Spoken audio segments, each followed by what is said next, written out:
When I was a teenager, I fell in love with Rome. Not the postcard Rome or the ancient ruins.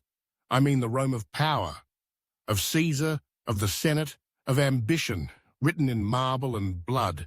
Julius Caesar fascinated me. His military genius, his daring, his ability to shape history with sheer force of will.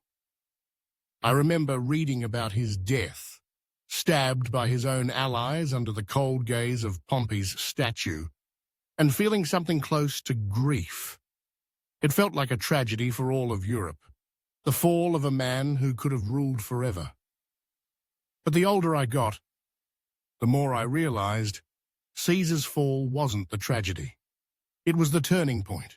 The Republic died with him, and Rome became something new, not a kingdom. No Roman would have tolerated that. The word rex was poison. Instead, they found another name, imperator, and with that clever disguise, monarchy returned, draped in ceremony, not crowned with gold. Fast forward to now. Across the United States, in over 2,000 cities, protesters are filling the streets with a simple message: no kings. Not again, not ever. It's a slogan with weight. Because America was born out of rebellion against monarchy, against King George, against the very idea of one-man rule. But now something's shifting. Donald Trump is not calling himself king.